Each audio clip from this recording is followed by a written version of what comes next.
Let's talk about Squid Game Season 2. Alex, you and I have both watched the entire Season 2, and we're going to give our thoughts. We're going to do a non-spoiler part at the beginning where we talk about the season, what we thought of it as a whole, and give it a score. And then we will do a spoiler warning and then get into spoilers. So, Alex, if you want to go ahead and start, what did you think of Squid Game Season 2? Yeah, Season 2 of Squid Games. Overall, I loved it, actually.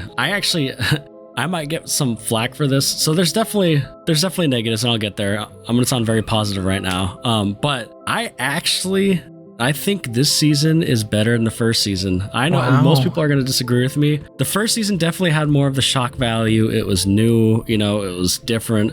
But I think the characters are more well written this season. I think the dynamics between the characters in the games are better this season. I think the action is better this season. I think the acting is better this season. I think the evolution of Gi-Hun, our main guy, I thought his evolution between these two seasons just continues to grow, and great acting. And I think this overall, I just think it was better. I think it stepped it up. That being said, there's faults. It doesn't have as much as a surprise as the first season, and maybe the games aren't as exciting.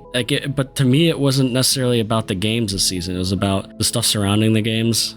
So if you kind of think of it that way, it's interesting. There are certain things, which I'll talk about in spoilers, that made me love this season and elevate it more for me. So yeah, I love the season. Believe it or not, I thought it was better than the first season. Okay. But I do think it was 7 episodes. This did not feel like a complete season. Yeah. It did not. It felt like half a season. And I think I read somewhere that they were going to make season 3 into the season 2, but it came out to like 14 episodes. They decided to split the seasons. So this is literally half a season. Yeah. But anyways, loved it. I would give it a 9 out of 10. I thought it was excellent. Okay. Interesting. I liked this season, but I don't think I liked it as much as the first season. Yeah. It did not feel like a complete season, like you said. It did feel like the first half of a season that they split into 2. They did a first half and a second half kind of thing, but they're just calling it season 2 and season 3. It made the pacing feel off in some points. Some of the plot points felt like they didn't need to be focused on as much. But that being said, I did still think it was a really good show. The games were interesting. They were really tense. Still had those really tense scenes that made me worried about the characters and on the edge of my seat. It still had some decent twists, not like the first season necessarily, but it still had me glued to the screen the entire time.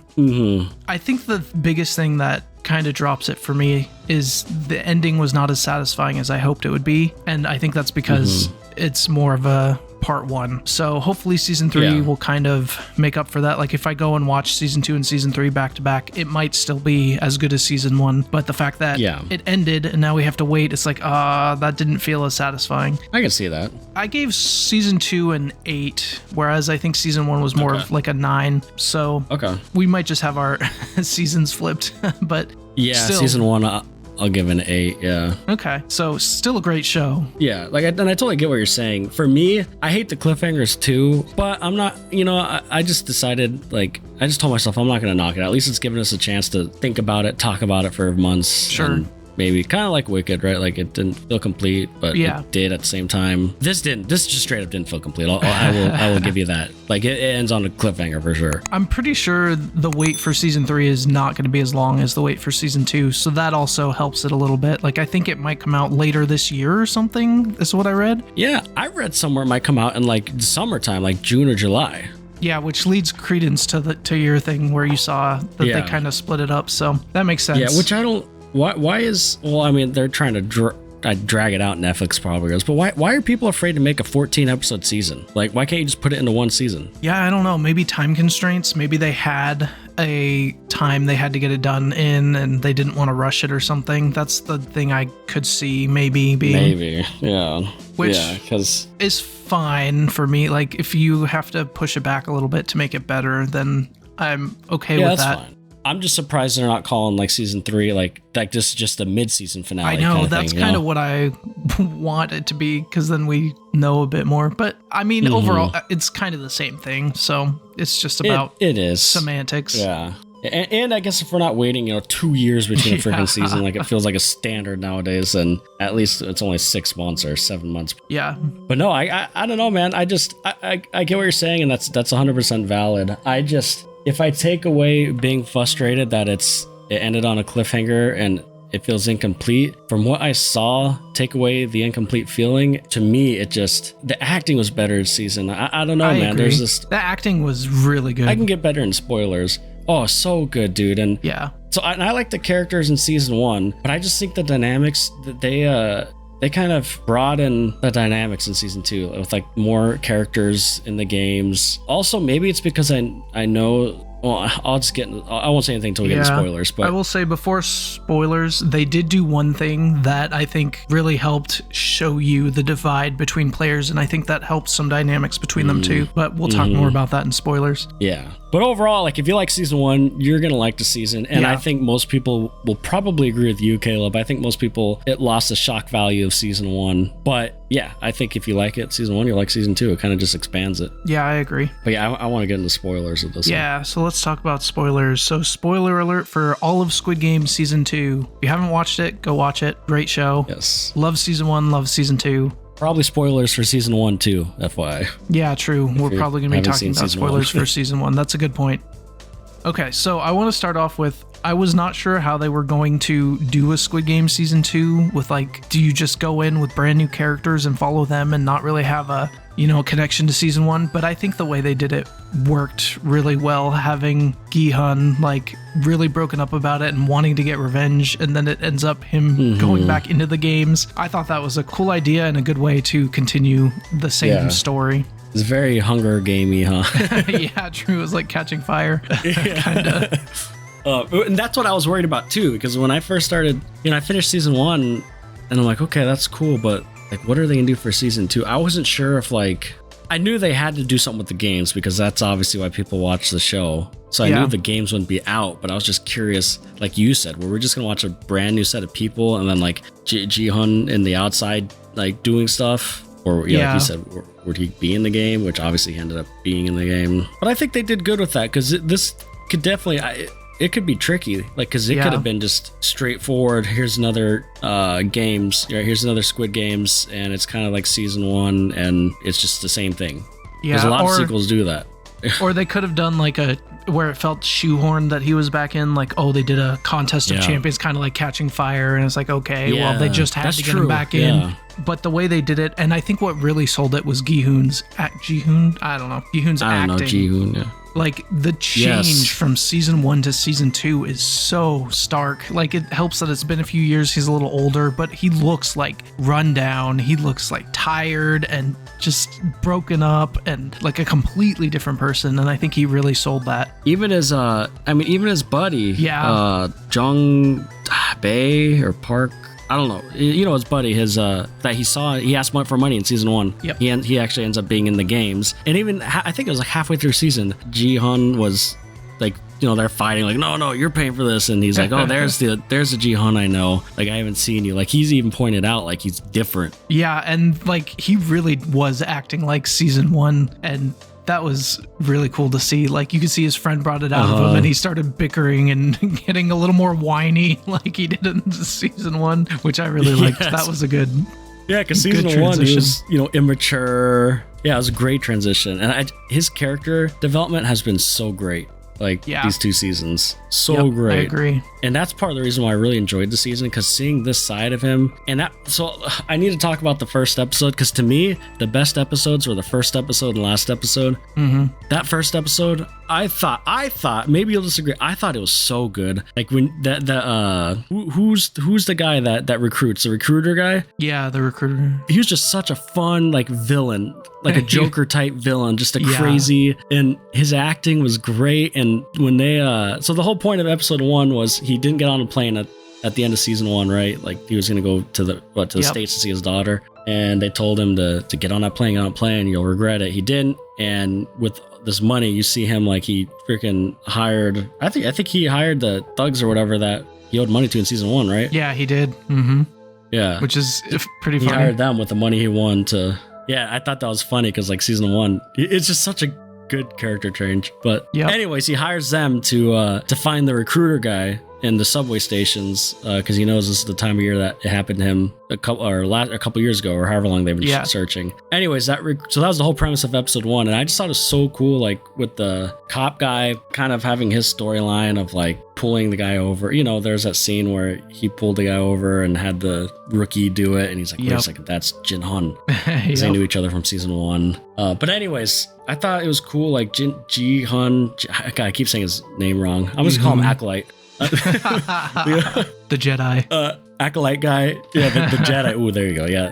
The Jedi, he just used that money to hire these freaking thugs for years to look at these train stations. He's has a freaking whole old hotel full of freaking weapons, an armory, a freaking shooting range. I'm like, Jesus Christ. So much more competent. Like, he takes the gun and shoots it, and he's like so much more confident and competent with what he's trying to do than season 1. Yep. Yeah, it was cool to see. And then, like, you know, the thugs he hired, it kind of reminded me of like honestly, it reminded me of like Christopher Nolan's typewriting, because they're, you know, all in the stations looking for him, and like, hey, if you see him, take a picture of him. And they're kind of, Christopher Nolan does those things where you hear like the bad guys or side characters just talking like, where's Batman? I don't know. Why are we out here today? They're just like having conversations, and these guys are too, like, dude, what? This guy's crazy. Why are we doing this, boss? Yeah. Like, they're, you know, they're just like, why are we doing this? Do you believe him? And then the main thug guy, what did he say? He's like, I know him. Like, and he wouldn't be doing this without a reason or something. Yeah. But anyways, I just thought the whole premise of episode 1 was awesome, and just them following around the recruiter guy and just seeing him do his thing, and then them playing that Russian roulette. Man, he was so unhinged, especially in the Russian roulette part. Like, yes, it was like you could see he totally fell into like just playing the games and following the rules to it. Like, and him like stomping the bread and stuff he was giving out. He was just so unhinged. It was such a fun character to watch. Yeah. I almost didn't want him to die.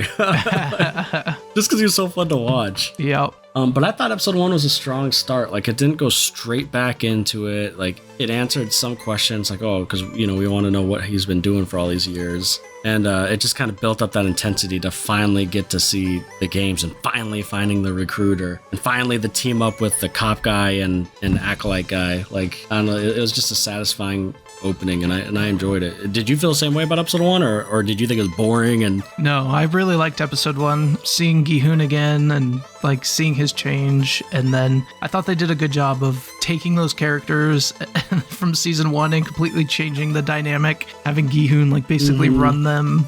And that was cool. And seeing him finally meet up with the cop guy again after season 1, where they didn't really connect, that was pretty satisfying. Yeah, I thought it was good. It was a really good start. And I also agree that not jumping right into the games was a good choice. Yes, and there's a second thing they did that I love they didn't do, is I loved how, you know, when you finally did get to the games, like, you know, they get to vote to see like if you want to leave or stay. I'm actually very glad it wasn't the predictable, of course they're gonna vote, everyone's gonna vote to leave again, we're gonna have an episode where everyone needs to go back, like they're following beat to beat. They didn't do that. Yeah, and I was a little worried they were going to do that when the first game was the same. I'm like, are they just going to do the same games again, and are they going to leave? But they changed it up after that, and I think the voting thing was a really good change, because then you could see basically what team people were on, the leavers and the stayers. So can you explain like the voting thing, like the change in the game? Yeah, and they changed it from season 1. So after each game, everybody can vote on whether they want to leave the games or stay and play more. And in this season, if they leave, they get to split up the money that they've won already, which wasn't the same in season 1. I think season 1, the money would go to all the dead people's family. Yep. And so that really made it more likely for people to stay, because they would see it and be like, well, that's not that much money if we split it up, and if we play one more game, we'll get even more. And then if we play one more game, we'll get even more than that. One more game. I feel like that was the motto of the season. Exactly. So that was interesting. It had a lot of interesting psychological effects on the characters, I think, of being like, yeah, we could do one more.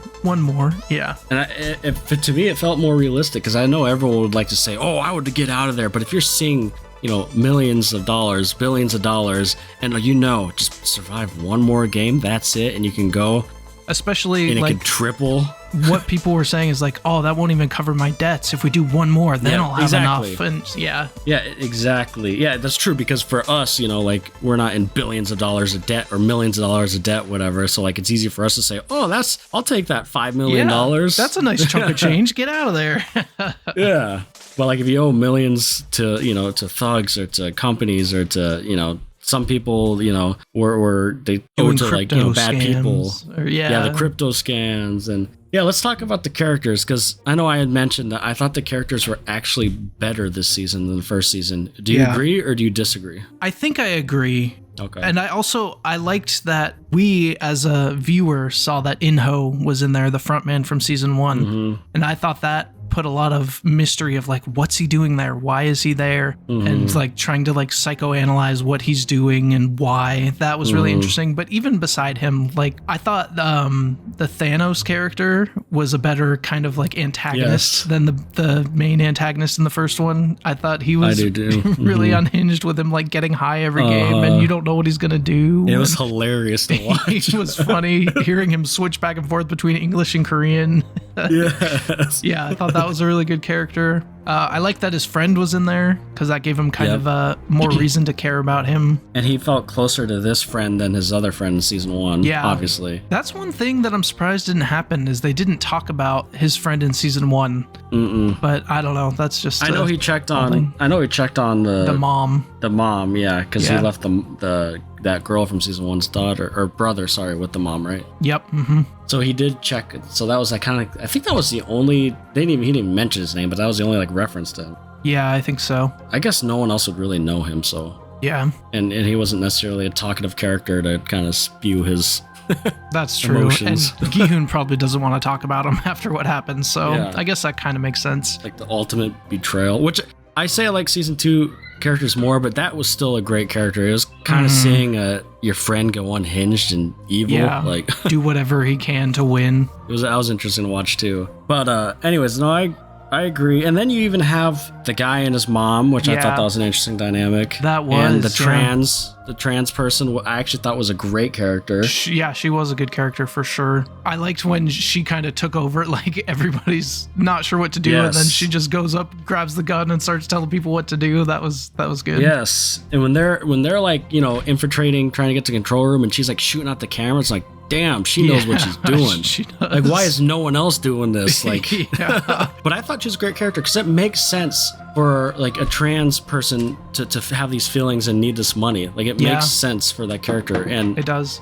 And it doesn't feel shoehorned or like they put it in there just to have a representation. It like really fit.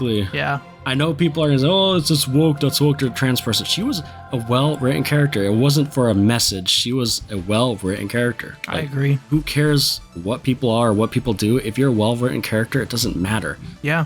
So trust me, I don't like when things are shoehorned either, Disney. But this wasn't. She was a really good character, and she was probably one of the better characters. And so I thought she was great. She definitely felt like a rock in that one group of 4. She was like the one kind of keeping them together. Yeah. Exactly. Yeah, exactly. During the games and stuff. Yeah. Her, the mom and the son, which they had a funny and good dynamic, and of course you don't want the mom or the son to die, right. And then but I think number 1, or aka the front man, that to me was the biggest thing this season, the most interesting thing. I just seeing whenever Gi-Hun or Gi-Hun, however you pronounce it, I think it's Gi-Hun. Gi-Hun, sorry. Whenever he's talking or analyzing things or thinking, you could just see when the camera pans to number 1. I'll just call him number 1. When it pans to him and he's just looking at him like you're wondering what he's thinking and just analyzing him. And there's one scene I wrote down that I loved. It was my favorite scene in the whole season. It was towards the end which you'll probably know this what I'm talking about. When they're talking about taking the guns and stuff, and Gi-Hun said that they need to hide while everyone's fighting. Mm-hmm. And number 1, or aka the front man, said, so you're willing to sacrifice lives for the greater good? And then Gi-Hun said, yeah, I guess so. And then like you just see that slight smile in number 1's face. I'm like, oh, that's good. And then at the end, when he betrays somebody, walks up, what does he say? How does it feel to be a hero? I'm like, oh, that was like a full circle moment. Dude, that was brilliant. Oh, brilliant. That's one thing I wanted to ask is, what do you think In-ho's reasoning for going in there was? And I think that, to me, was probably it, trying to show or get a confession out of Gi-Hun that for the greater good is more important than like individual people. And you're pretty much doing what he's doing, in a sense. Like, exactly. Oh, that little slight smile, because obviously we know who he is in there. No one else does. That was so good, dude. Yeah, that was the moment I'm like, damn, this season is so good with this writing. Yeah, it also disappointed me a little bit when I was really hoping for Gi-Hun to learn that In-ho was the front man. Like, that's one of the things where I'm like, oh, I was waiting for that all season and we have to wait. But I guess we don't have to wait. They're going to milk that, bro. They're going to milk that reveal, man. Yeah, and I think one of the reasons it bothered me was because I thought there was only going to be 2 seasons when I watched this whole thing. I thought this was going to be the end. And then it ended there. I'm like,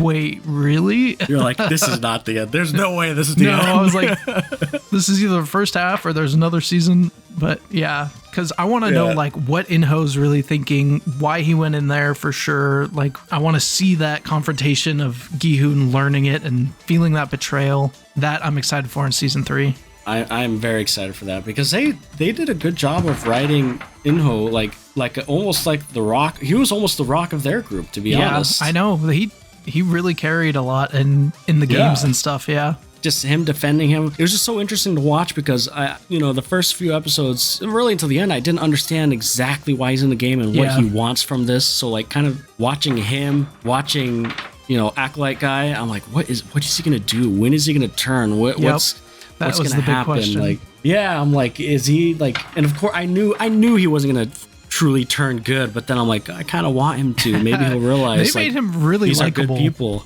at first. And he's like talking like to the pregnant girl, like, you need to rest. I'm like, maybe, and then he'll like study the characters talking, and I'm like, maybe he actually is finally understanding why Gi-Hun is good. Maybe he's finally seeing the good in people. I'm like, maybe he'll change, you know? No, he doesn't. Yeah. See, he did. That was great acting, man. He convinced me in moments. So like, oh. The shorter season, there's one thing that I think, if it didn't have this, it probably would have been about the same as season 1. The stuff with them searching the islands, I felt kind of dragged down some of the episodes because I can see that. We spent a lot of time with them, and I did like those characters, like really following Gi-Hun's lead and searching for him. But like the way it ended, where we figure out, because we figure out the captain is not really on their side, and then it just kind of ends there. It felt like, well, you don't see him again. Yeah, you don't see him again after that. And I was like, did we really need all of that in the season? We could have just had a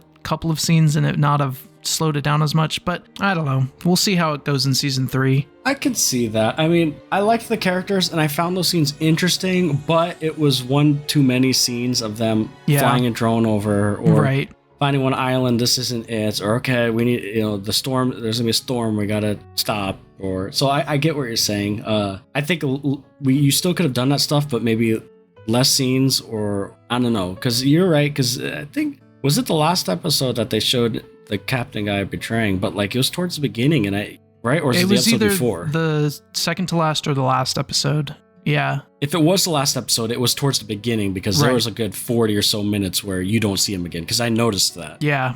And it was right after that big reveal, and I was like, shouldn't there be more to this? Shouldn't they like find out? But we didn't get that. Yeah, dude, they're stretching.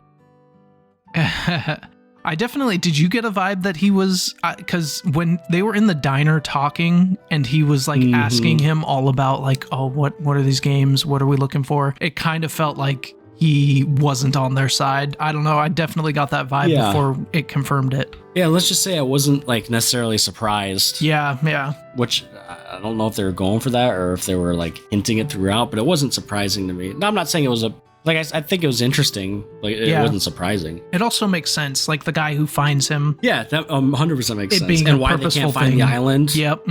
Why it took him so long. Yeah. Yeah. So I get what you're saying though. Those are definitely the least interesting parts, but it's building somewhere, so I'm sure that will get a lot more interesting next season. Because I mean, it better.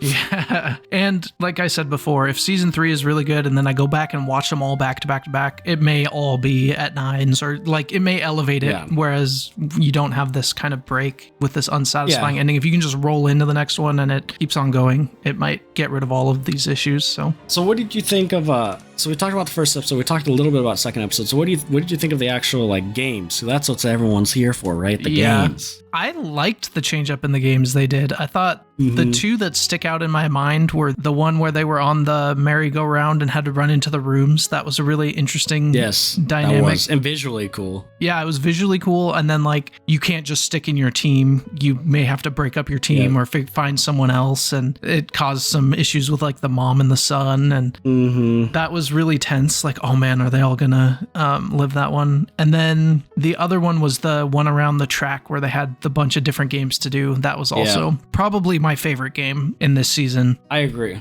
Yeah, and it was really interesting how like everybody was cheering when someone won, even though like outside of this specific game, they don't really want that because they want more money and they want to be the ones like they want less people to succeed. But it was an interesting kind of thought experiment in psychology where they're all like cheering when someone wins. That was interesting. Granted, that was the second game, right?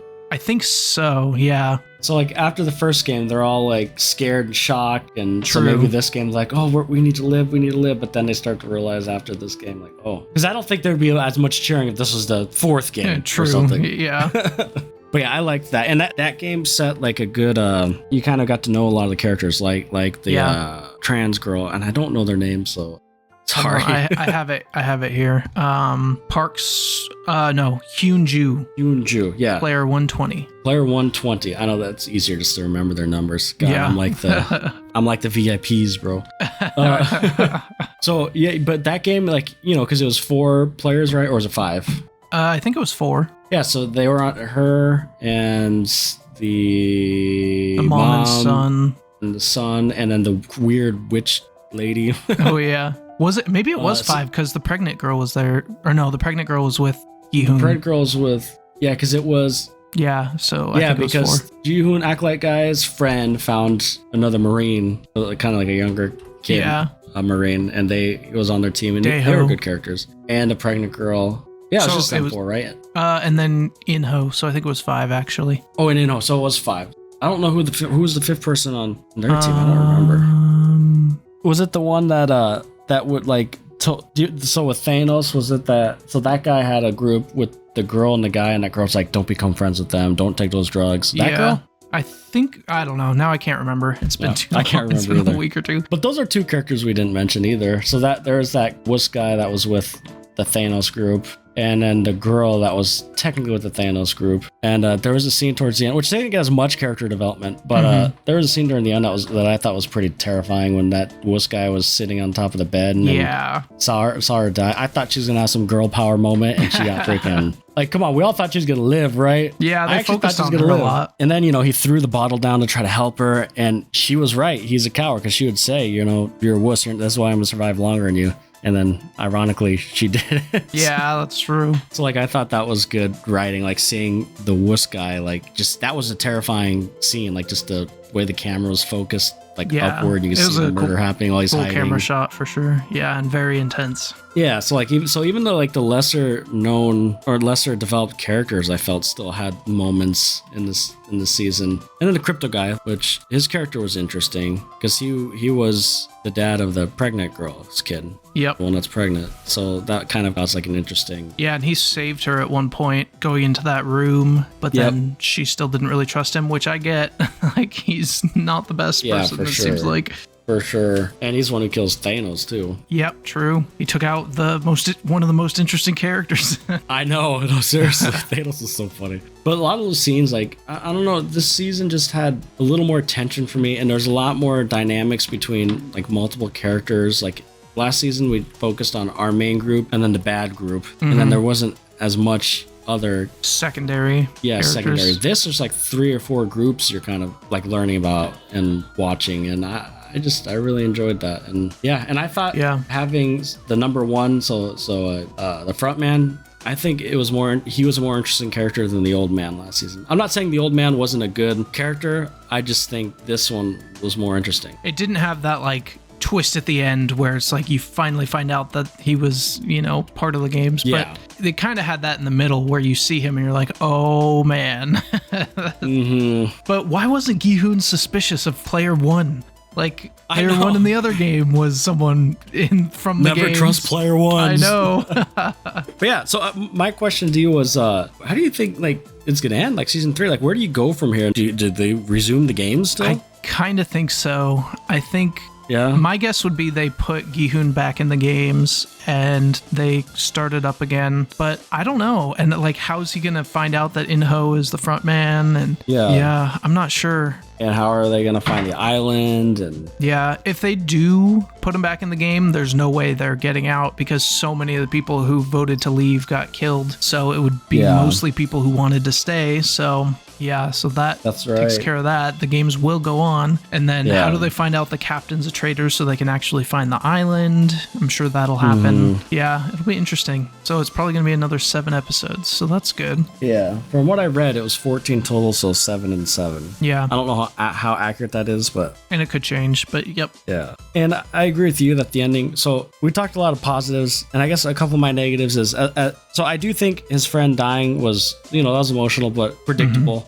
Yeah. You kind of knew. I would have been more surprised if he didn't die. Yeah, true. But like, I thought it was good. I mean, what I liked about it is that we knew it was player one doing it, and he spent these few days and life and death situations with him, like building rapport, and just shot him cold blooded.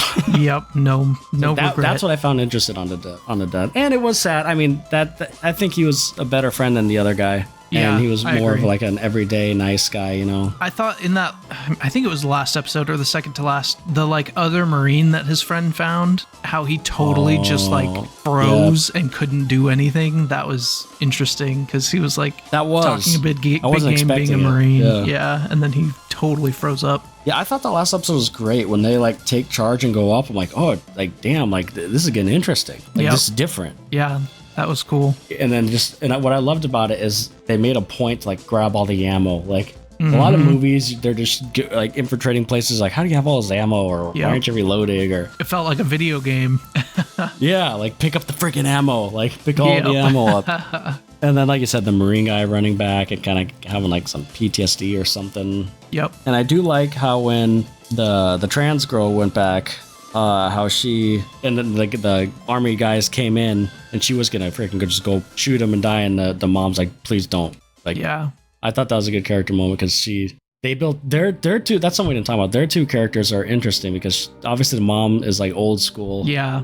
Thinking. I like some of the situations that set up with her asking like really just blunt questions, and the son being like, "No, don't ask like, that." Stop. It was a good dynamic. Build up, and then exactly. There's a scene where one of the girls was like, "You are beautiful," and I thought that was a great moment. Yeah, and she ended up dying, and she started crying, and then the mom's like, "Well, I wouldn't say beautiful, but what did you say? Like, you're not beautiful, but you're not bad," or she said something like that. Yeah. I was like, that's funny. But yeah, I thought that was a good, I liked how those characters ended up, like her kind of telling her not to go, and at the beginning, she's like, who does that? What is this? Yeah. So that was great character development, and we saw that growth too. This is why I think the writing is so good, where everyone ended up, they built it up all season, and like not everyone just died, so we have no one to care about in the next season. Yeah. I just thought the writing was really good. And it had good natural character development. Like it felt right for the situation they're in. So yeah. Yeah, like season 1 was great for what it was. The shock value was awesome, and most people like season 1, but it was basic in the sense of like you have these 5 characters you love. They're slowly each dying, and you knew the friend was turning bad. I mean, there's a twist at the end with the old man, but I'm not saying basic is bad. Like I loved season 1 too. Yeah, like, I loved it. I gave it an 8. But like this one, there's just a lot more. It wasn't just black and white. As black as white. I'm not saying season 1 was just black and white, but you know what I mean. It was, more intricate, or like. Yeah, like there's a lot more stuff going on. Weave around and. Yeah, it wasn't just we're playing the games. We're trying to figure out what player 1 is doing. They're trying to find an island. We're figuring out what the games are. There's different characters. Yeah, it was good stuff, man. Yeah, I liked it. I was excited to talk about this season. Yeah. Because it's been rare, or like I enjoy season 2 more than like season 1. It feels like nowadays seasons get worse over time. Yeah, I agree. I enjoyed this. I did. I also really enjoyed it. This show has been great. Both seasons, yes, which is nice. And normally I don't care about this, but people watch it with the subtitles. The English dub is so bad. Yeah, I listened to a little bit just to see if it got any better. It's not. It's not my favorite, that's for sure. Yeah, and normally I say, because like I watch Attack on Titan with English dub. Normally I say just watch it how you enjoy it. Like don't listen to people who tell you, oh, never watch English dub. But this one's bad, man. Yeah. And then you don't get to hear Thanos doing his Korean to English mix. Yeah. But yeah, I mean, that was for the most part everything I had. It was really enjoyable. So I'm looking it up and it says expect it to release summer or fall 2025, season 3. So this year for sure. Yeah, that's good. That makes me not as upset, or like it makes it not bother me as much. Because if we had to wait 2 more years, it would be more of a negative, but it's not as much of a negative. Shoot, season 1 came out 3 years ago, didn't it? Yeah, 2021. September 2021, so a little over 3 years. That's a long time. Jeez. Yeah, it is. 7 episodes? Well, then you had like the writer strike and all. Well, was that happening? Did that even affect this? I don't know. But yeah, the fact we don't have to wait 2 years like every freaking show in this world now is just ridiculous to me. How can shows in the early 2000s pop out 24 episodes every freaking year? I know it's lower budget and all that, yada yada yada. You can give me the bureaucratic answer, but come on. It's 10 episodes. I mean, if Squid Game can do it, like other shows should be able to do it, be able to make seasons more quick like this, but I don't know. And I'm sick of people saying, some companies still use the dang COVID excuse. Oh, COVID delayed us. That was 5 years ago. Season 2 of Severance. No, I read season 2 of Severance took longer because of the writer's strike. Okay, yeah. And I'm getting on I'm on my weekly rant. That's funny. But okay, yeah, I enjoy it. Go watch it, people. It's freaking good. It was pretty impressive how they kept up the intensity from season 1 to season 2 and kept up pretty much the same quality despite splitting up the season. Like, it was still a really good season, really good show. Yes. Watch it.